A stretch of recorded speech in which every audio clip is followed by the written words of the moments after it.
ছিনতাইয়ের কথা যদি বলি, সেখানে দেখা যাচ্ছে আপনি ছিনতাই কমাবেন কিভাবে? ছিনতাইয়ের যারা করছে তারা অনেক সময় দেখা যায় যে পুলিশের সোর্স হিসেবে কাজ করে, এবং পুলিশের কাছে যখন মানে আসা হয় মানে মামলার জন্য, তখন কিন্তু পুলিশও আসলে মামলা সবসময় আমরা দেখি আমাদের গবেষণায় যেটা উঠে এসেছে যে মামলা সবসময় নিতে চায় না, কারণ থানায় মামলা যত কম হবে আপনার ল অ্যান্ড অর্ডার সিচুয়েশন তত ভালো। এটাকে রিফ্লেক্ট করে যে ল অ্যান্ড অর্ডার সিচুয়েশন তত ভালো, এবং পুলিশ কিন্তু জনগণকে নিরুৎসাহিত করে মামলা করার জন্য, এবং জনগণও আসলে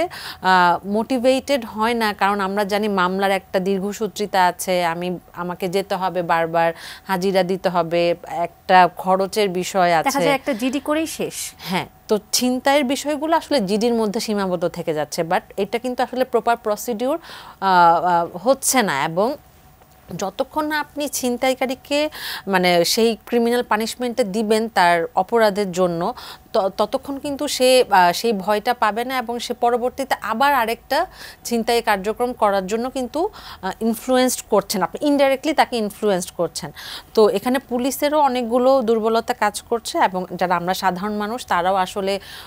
মানে থানা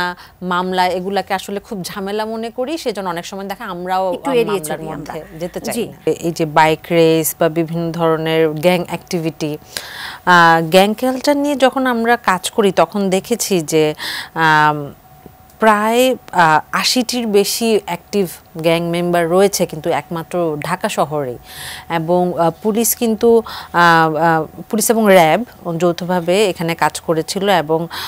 ২০০-র বেশি গ্যাং মেম্বার হচ্ছে তারা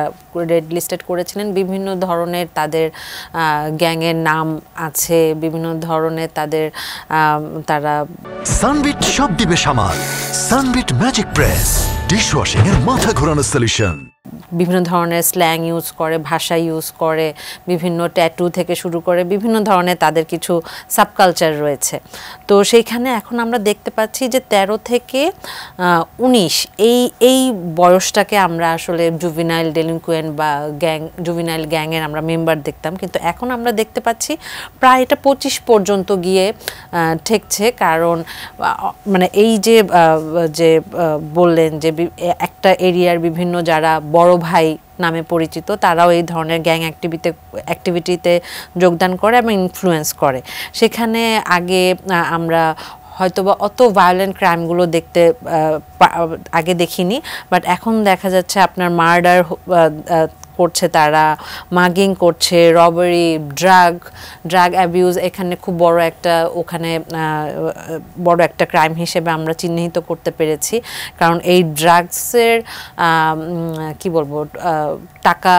জোগাড় করার জন্যই কিন্তু তারা এই ধরনের এই যে ছিনতাই মাত্র আমরা আলোচনা করলাম, এই ধরনের ক্রাইমগুলোতেও কিন্তু তারা এই ধরনের অ্যাক্টিভিটির কারণে জড়িয়ে পড়ে।